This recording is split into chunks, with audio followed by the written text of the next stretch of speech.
مفتی صاحب ہم لوگ گفتگو کر رہے تھے جو لوگ بہت پریشان ہیں رشتوں کو لے کے پریشان ہیں اپنی صحت کو لے کے پریشان ہیں کچھ لوگوں نے کال کیا کہ رشتے آتے ہیں ٹوٹ جاتے ہیں تو میں چاہوں گا کہ اس پلیٹ فارم سے آپ ان کو کیا مشورہ دینا چاہیں گے جو لوگ اپنے رشتوں کو لے کے پریشان ہیں؟ بسم اللہ الرحمن الرحیم۔ دیکھیے رشتوں کے سلسلے میں بنیادی طور پر ہمارے پیش نظر جو بات ہونی چاہیے وہ ہے جو رسول کریم علیہ السلام نے ارشاد فرمائی ہے کہ کسی بھی لڑکی سے رشتہ کیا جاتا ہے تو یا تو اس کے حسن و جمال کی بنیاد پر یا تو مال و دولت کی بنیاد پر یا خاندانی وجاہت و شرافت کی بنیاد پر یا اس کی دینداری کی بنیاد پر۔ یہ چار وجوہات ہیں جن کو پیش نظر رکھ کر رشتہ کرتے ہیں، مگر رسول کریم علیہ السلام فرماتے ہیں فَاظْفَرْ بِذَاتِ الدِّينِ، تم دیندار کو ترجیح دو۔ بالعموم ہم اپنے رشتوں کے انتخاب کے موقع پر لڑکی کا حسن و جمال، خاندانی وجاہت، مال و دولت اس پر تو اپنی نگاہیں مرکوز کرتے ہیں، مگر کبھی یہ پوچھتے ہیں کہ بچی قرآن مجید بھی عمدہ پڑھ سکتی ہے کہ نہیں، پنجگانہ نماز کے سلسلے میں اس کا کیا اہتمام ہے، حیا کے تقاضوں کو پورا کرنے والی ہے یا نہیں، حدود شریعت کی پاسداری بھی کرتی ہے یا نہیں۔ اسی طرح لڑکے کے حوالے سے جو اس کی آمدنی انکم کے ذرائع ہیں معلوم کیے جاتے ہیں، کہاں اٹھتا بیٹھتا ہے معلوم کیا جاتا ہے، آیا مسجدوں سے بھی رشتہ جڑا ہوا ہے کہ نہیں، کہ حج بیت اللہ کی سعادت بھی اس کو نصیب ہوئی یا نہیں، کبھی حرمین کریمین کا رخ کیا بھی یا نہیں، دل میں کبھی امنگ اور تمنا انگڑائیاں لیتی بھی ہے کہ نہیں، اس پر خیال اس پر دھیان نہیں ہوتا۔ جب ہمارے فکر کے زاویے بدلیں اور ہم دین کو، اسلام کو اور اس کے اندر اخلاق کو مرکزی حیثیت سے دیکھنا چاہیں تو سامنے والے بھی تبدیل کریں گے اپنے آپ کو، اس سے رشتوں کے انتخاب میں سہولتیں بھی پیدا ہوں گی۔ بچیاں جو انبیاہی ہیں وہ انبیاہی نہیں ہوں گی بلکہ ان کے اچھے بیاہ ہوں گے، بیاہی جائیں گی، اور لڑکے بھی جو بغیر شادی کے رشتوں کے سلسلے میں پریشان ہیں ان کی بھی پریشانیاں دور ہوں گی۔ تو اپنے فکر کے دھارے کو بدلنے کی ضرورت ہے، صحیح ڈائریکشن پر لے جانے کی ضرورت ہے۔ اب اس کے ساتھ ساتھ ہم کیا کریں، جب لڑکی کو دیکھنے جاتے ہیں تو سر سے پیر تک اٹھا بٹھا کے ہر طرف سے زاویے سے دیکھ کر اتنا دل اس کا دکھاتے ہیں کہ اس کی آہ اگر عرش کے مالک کے دربار میں پہنچ چکی ہو تو پھر بتاؤ آگے کی زندگی میں خوشیاں کیسے آتے ہیں۔ تو یہ بھی طریقہ کار کو ہمیں بدلنا ہوگا۔ میں یہ نہیں کہتا ہوں کہ آپ انتخاب نہ کریں، انتخاب کریں، لیکن انتخاب میں دل آزاری نہیں ہونا چاہیے۔ حضرت خواجہ غریب نواز رحمۃ اللہ علیہ کا ارشاد سناتا ہوں، گناہوں سے اتنا نقصان نہیں ہے جتنا کہ کسی مسلمان کو ذلیل اور حقیر کرنے سے نقصان ہوتا ہے۔ بس اوقات رشتے میں ایسا ہوتا ہے کہ سامنے والے کو ذلیل کر دیا جاتا ہے، اگر پسند نہیں بھی آ رہا ہے تو کسی عمدگی سے اس کو اچھے پیرائے میں بھی پیش کیا جا سکتا ہے، لیکن کبھی کہتے ہیں کہ گھرانہ آپ کا معیاری نہیں ہے، فلاں چیز نہیں ہے، ہمارے لیول کے لوگ نہیں ہیں۔ کون سی لیول کے حوالے سے آپ اپنے لیول کا تعین کرنے کو چلے ہیں؟ یہ ساری چیزیں رہ جانے والی ہے۔ اللہ تعالی ہم سب کو فکر کے اندر ہماری روشنی پیدا کرے۔ تو بہرحال ہم دعا بھی کرتے ہیں کہ اچھے رشتے آئیں۔ جن کے رشتوں کے سلسلے میں گزارش کی گئی، میں تھوڑا سا اصولی بات کرنے کے لیے ہمارے لاہل بھائی نے کہا تھا، اس لیے میں نے اصولی بات بھی آپ کے سامنے رکھ دی تاکہ کیا پیش نظر رکھنا چاہیے آپ کو معلوم رہے۔ جی بہت بہت شکریہ مفتی صاحب۔ اور ناظرین کہتے ہیں کہ اجمیر وہی لوگ جاتے ہیں جنہیں خواجہ بلاتے ہیں، کسی مجبوری کے تحت یا کسی عذر کی وجہ سے جو لوگ نہیں عرس میں شرکت کر پائے ہیں تو نیوز 18 ان کی خدمت میں براہ راست یہ پروگرام اور وہاں کے روح پرور مناظر پیش کر رہا ہے۔ مفتی صاحب خواجہ غریب نواز کے جو افکار ہیں میں ان پر بھی بات کرنا چاہوں گا کہ خواجہ غریب نواز کے کیا کیا افکار تھے۔ بسم اللہ الرحمن الرحیم۔ حضرت خواجہ غریب نواز رحمۃ اللہ تعالی علیہ کے افکار انتہائی روشن اور منور افکار تھے۔ حضرت خواجہ غریب نواز رحمۃ اللہ علیہ چاہتے کہ انسان حقیقی معنی میں انسان بنے اور امن و سلامتی اس کو دائمی طور پر نصیب ہو۔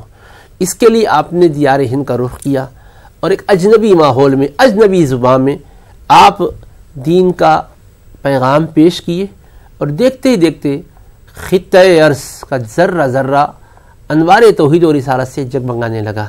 تو دیکھیے ایک انسان کی سوچ محدود زندگی کے فائدے کی نہیں ہونی چاہیے، دائمی زندگی کے فائدے کی ہونی چاہیے۔ ہم سوچتے ہیں ہمارا منصوبہ، ہماری پلاننگ ہوتی ہے کب تک، چند سالوں کے لیے، آخر بہت زیادہ سوچے تو مرنے تک کی سوچتے ہیں، مرنے کے بعد کی بھی تو سوچو نا۔ وہ فیوچر اتنا طویل فیوچر ہے کہ کتنے سال ہیں پتہ نہیں قبر میں پڑے رہنے کے، پھر قیامت قائم ہونے کے بعد فیصلہ ہوگا، فریق فی الجنت و فریق فی السعیر، ایک فریق جنت میں جائے گا اور ایک فریق دوزخ میں جائے گا۔ ہمارا کس میں شمار ہونے والا ہے. موت ہماری آئے گی تو اس کٹھن گھڑیوں میں کلمہ بھی زبان سے جاری ہوگا کہ نہیں ہوگا. یہ چیز کو حضرت خواجہ غریب نواز رحمۃ اللہ علیہ نے فوکس کیا, اس پر توجہ مرکوز کروائی. فرماتے ہیں کہ لوگوں اگر قبر میں رہنے والوں کا حال, زیر زمین جو سو رہے ان کا حال تمہیں اگر معلوم ہو جائے تو تم پگھلنے لگ جاؤ گے. فرمایا آپ نے. حضرت خوف الہی سے تھر تھر کانپتے تھے. تو اصل زندگی میرے عزیز دنیا کی نہیں ہے, جگہ جی لگانے کی دنیا نہیں ہے, یہ عبرت کی جا ہے تماشا نہیں ہے. قدم سوئے مرقد, نظر سوئے دنیا, کدھر دیکھتا ہے کدھر جا رہا ہے. تو ضرورت اس امر کی ہے کہ حضرت کے وہ انوار والے افکار کو اپنی زندگی کا ہم حصہ بنائیں, محدود دنیا کے لیے نہیں, دائمی آخرت کی فکر کرنے والے بنیں, تاکہ ہم کو اچھا امن چین کا مقام نصیب ہو جائے. جی بہت بہت شکریہ مفتی صاحب. ناظرین ایک بار پھر آپ کو درگاہ شریف لیے چلتے ہیں اور وہاں پر جو سما کی محفل چل رہی اس میں شرکت کرواتے ہیں.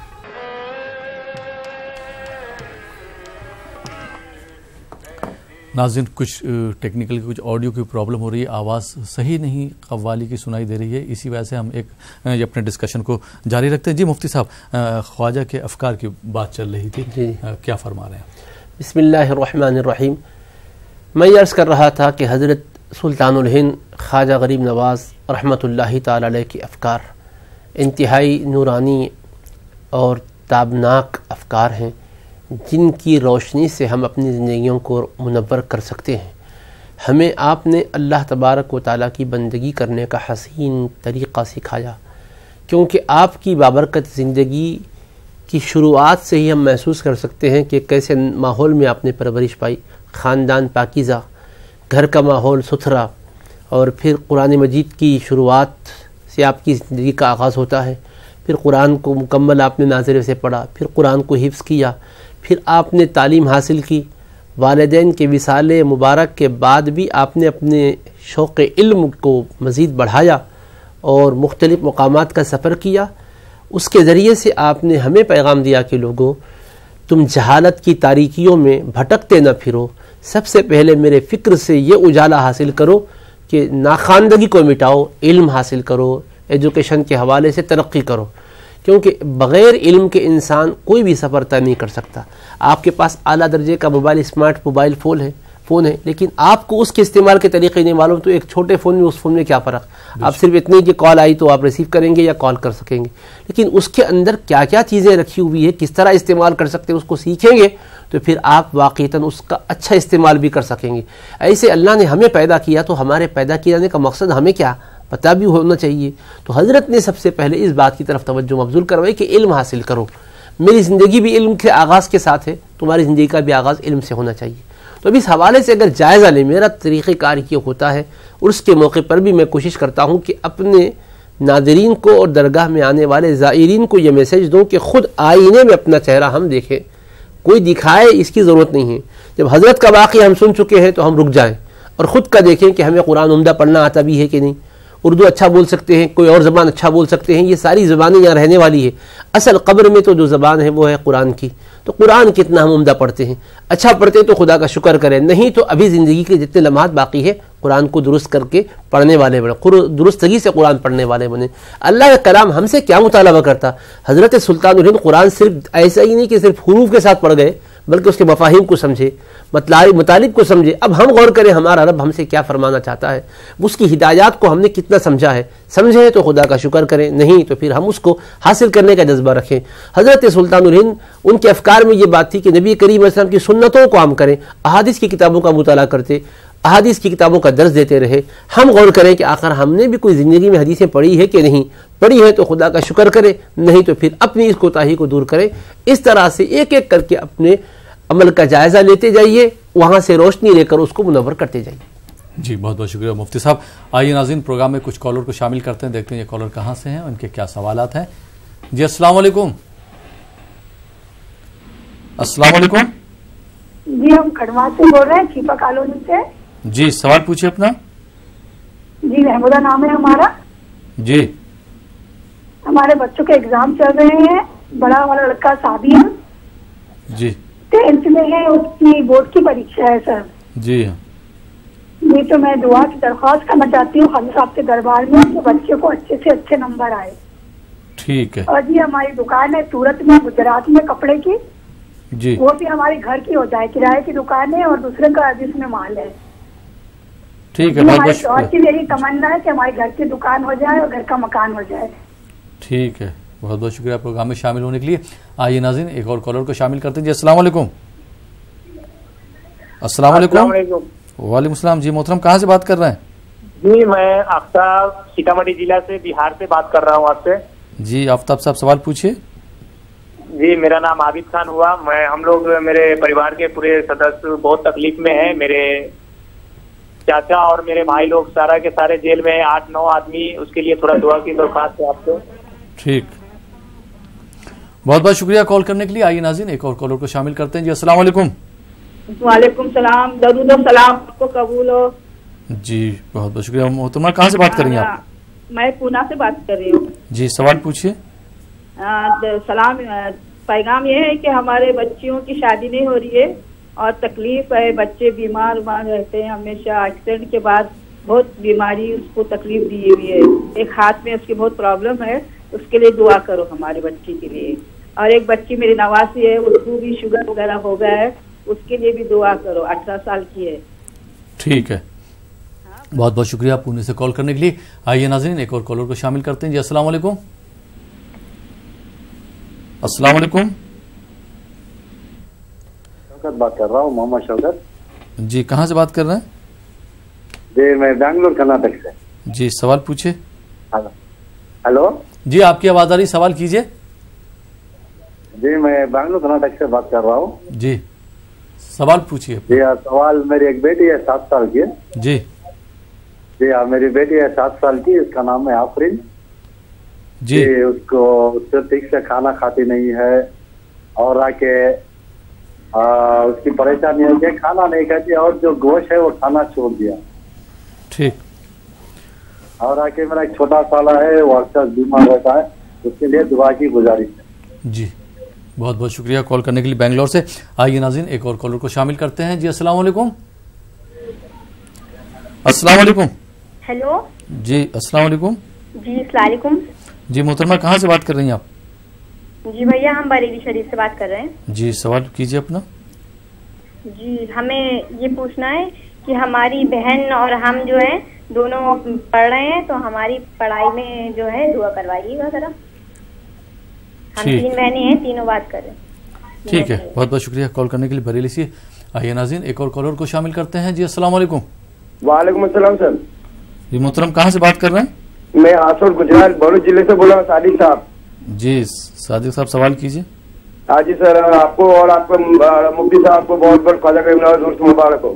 جی جی بہت بہت شکریہ, آپ کو بھی مبارک ہو. کوئی سوال ہو اس کے متعلق تو سر, کیجیے. یہ تو ہمارے گھر میں تھوڑی آفت بلا ہے, اس کو مفتی صاحب سے دعا کروائے, دور کرائے. اور ہمارا جو لڑکا ہے ثاقب, جی تو بہت غصے والا, اس کو ذرا اس کا ٹھنڈا کر کے اس کو اس طرح سے بچوں کے راستے پر چلنے کی توفیق فرمائے. ایسی دعا آپ کروائیے مفتی صاحب سے. ٹھیک ہے, بہت بہت شکریہ صادق صاحب.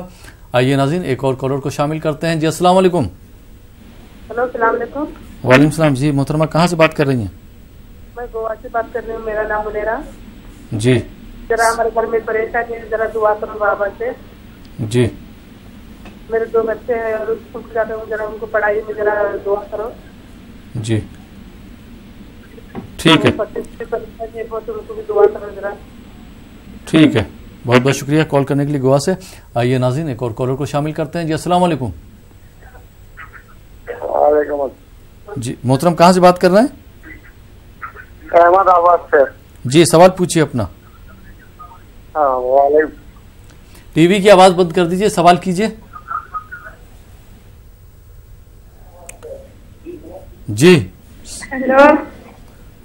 غالباً کال ہو گیا. آئیے ناظرین ایک اور کالر کو شامل کرتے. جی السلام علیکم. ہیلو. السلام علیکم. ہیلو السلام علیکم. جی محترمہ کہاں سے بات کر رہی ہیں آپ؟ جی ہم بنگلور سے بول رہے ہیں. جی سوال کیجیے. ہاں جی ہمارا گھر سیل نہیں ہو رہا ہے نا, اس لیے تھوڑا شریف میں جا کر ادھر دعا کریں گے. اور ہماری طبیعت سب کے لیے گھر میں, اور گھر میں خیر و برکت کے لیے. ٹھیک ہے, بہت بہت شکریہ کال کرنے کے لیے. آئیے ناظرین ایک اور کالر کو شامل کرتے ہیں. جی السلام علیکم.